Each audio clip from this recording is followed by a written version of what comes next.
One nation one election bill हाल ही में लोकसभा में पास किया गया था, जिसके समर्थन में 269 वोट्स पड़े थे। ये जो चुनाव है, यानी कि एक साथ चुनाव करने की जो प्रक्रिया है, वो पहले भी 1951 से लेकर 1967 तक हुआ करती थी और 1970 के बाद इसे छोड़ दिया गया। ऐसा जो युवा है वो जुड़े हैं, इनसे जानने की कोशिश करते हैं कि one nation one election bill को लेकर इनकी क्या राय है। सर, आपका बहुत बहुत स्वागत है। जय श्री राम। तो सर, अभी जैसे बिल पास किया गया है, उसको लेकर आपका क्या कहना है? जी, ये बिल जो आ रहा है, जो सेंट्रल गवर्नमेंट ने लाया है, ये काफ़ी अच्छा बिल है। इसके बहुत सारे फ़ायदे हैं। बड़ी डेवलप्ड कंट्रीज़ है जिन्होंने इसको लागू किया है, जैसे कि आपकी अमेरिका आती है, वन नेशन वन इलेक्शन है वहाँ पे। देखो, इससे ये फ़ायदे हैं कि इकोनॉमिकली आपका बहुत ज़्यादा बेनिफिट है कि आपका पैसा बहुत कम लगेगा उसमें, क्योंकि ऐसे कंटिन्यूसली आपका इलेक्शन चल रहे हैं। जैसे कि इस साल तो 5-6 इलेक्शन बैक टू बैक हुए, जिसमें आपका पैसा बहुत लगा, जिसकी वजह से काफ़ी नुकसान भी होता है। और ये भी होता है कि देखो, जब ये अलग अलग टाइम पे होते हैं तो कोई वोट देने भी नहीं आ पाता है। कोई बोलता है यार दे दिया है मैंने वोट, अब कौन जाएगा और घड़ी घड़ी, तो इसके चक्कर में आपकी वोट परसेंटेज भी कम होती है। ऐसे क्या है, अगर एट अ टाइम आपका इलेक्शन होगा तो सारे लोग आ सकते हैं, फिर एक ही साथ सारे वोट देंगे, तो आपका वोट परसेंटेज भी, जो गवर्नमेंट ऐसे भी इसके प्रमोट में होती है कि वोट परसेंटेज ज़्यादा आए, तो उससे तो वो हो सकता है। और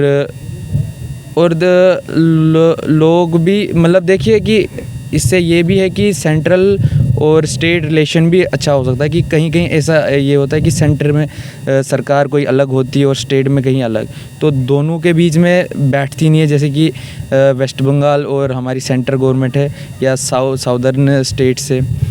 तो अगर ऐसे होगा कि अगर देखो एक साथ कभी हो जाते, अगर एक ही सरकार आएगी दोनों जगह, तो उससे काफ़ी फ़ायदा हो सकता है स्टेट के लिए और सेंटर के लिए। तो जैसे हम अभी one nation one election bill की बात करें, तो आपको लगता है कि आम जनता के तौर पर कि इसके कुछ नुकसान होंगे?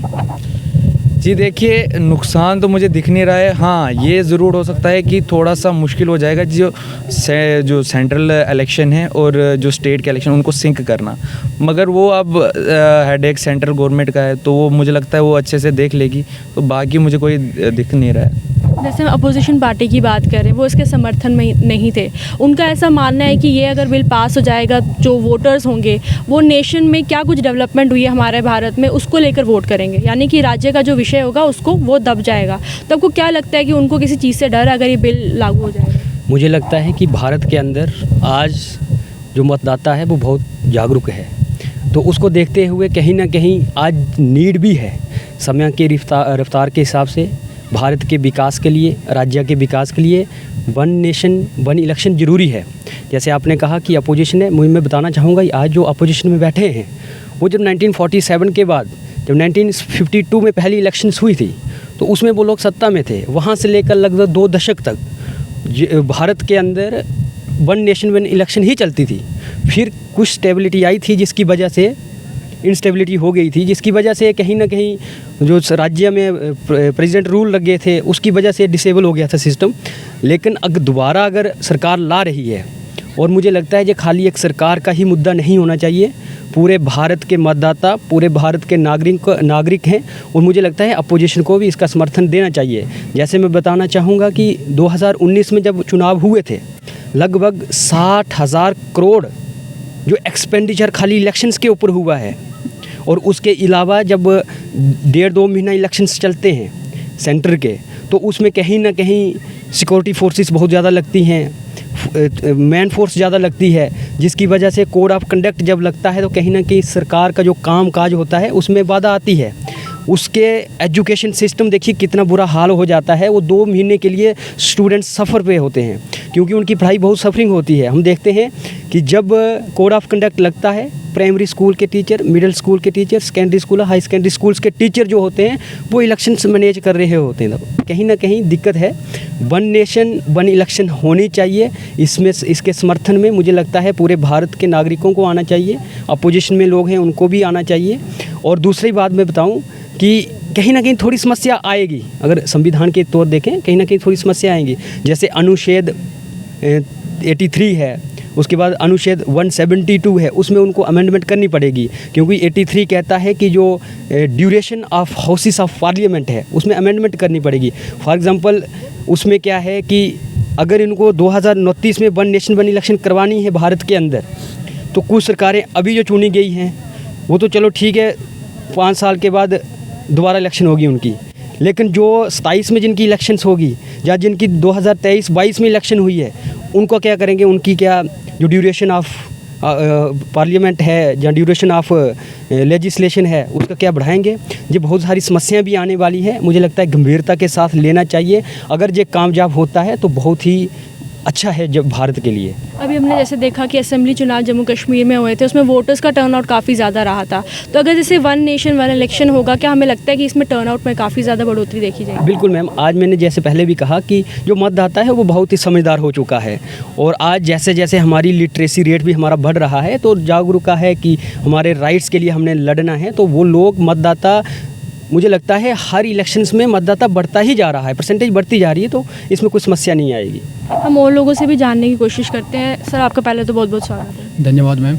अभी जैसे हम इलेक्शन की बात करें, बिल की बात करें, तो आप फ़ायदे तो इसके बहुत सारे हैं, लेकिन जो अपोजिशन पार्टी है उसका मानना है इसके नुकसान बहुत ज़्यादा है।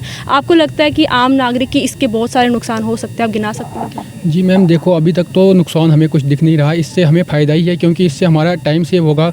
जो हमारी पैरामिलिट्री फोर्सेस लगती है इलेक्शन के टाइम में, उनकी भी काफ़ी मतलब इलेक्शन के टाइम पे देखो बहुत सारी हमारी जो फोर्सेस वो इस प्रोसेस में वो बिजी हो जाती है, उसकी भी सेविंग होगी। जो ये कदम अभी उठाया गया है, आपको लगता है ये सही है तो क्यों है?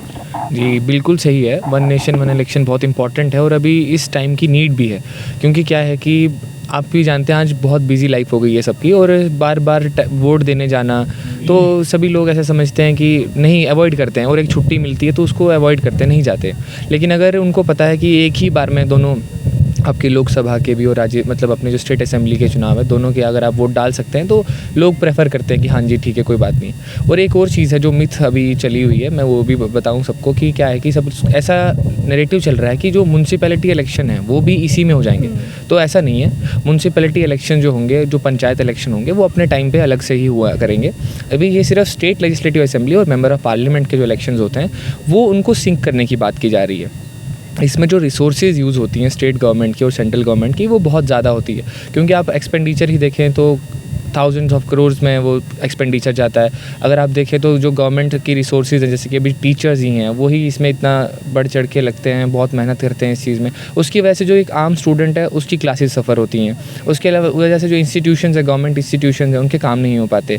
तो ये बहुत सारे एक प्रॉब्लम बन जाती है इलेक्शंस के टाइम पे। काफ़ी देर तक स्टेट गवर्नमेंट की मशीनरी बंद रहती है। तो एक अच्छा स्टेप है सेंट्रल गवर्नमेंट का कि अगर वन नेशन और वन इलेक्शन को इम्प्लीमेंट किया जाए, और ये पास भी हो गया, जल्दी एक्ट बनेगा, तो एक बहुत अच्छा स्टेप है सेंट्रल गवर्नमेंट का।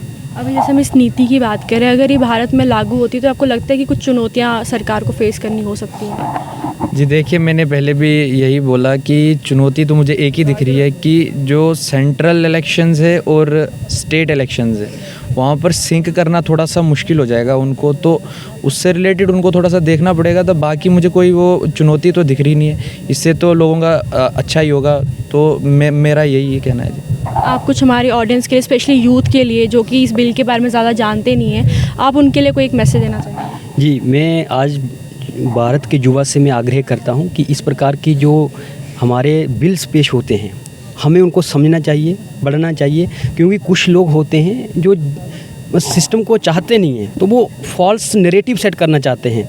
तो युवाओं के अंदर ये शक्ति है कि उसको किस प्रकार से उसका विरोध किया जाए, जो फॉल्स नैरेटिव सेट करते हैं। इसके लिए हमें जागरूकता और स्टडी करना ज़रूरी है। मुझे लगता है कि वन नेशन वन इलेक्शन को अच्छी तरह से हमने समझने की ज़रूरत है, और पढ़िए भी ज़रूर। धन्यवाद। वैसे अभी सोशल मीडिया की एक सवाल है मेरा। सोशल मीडिया का आजकल के युवा बड़ा उपयोग करते हैं, उस पर भी कहीं ना कहीं बिल्स को लेकर बड़ी सारी खबरें सामने आती हैं, कुछ फॉल्स होती हैं, कुछ ट्रूथ न्यूज़ जो है उसके बारे में आती हैं। तो कैसे जो युवा है उस चीज़ के बारे में समझ सके ऑनलाइन कि क्या सही और क्या गलत है?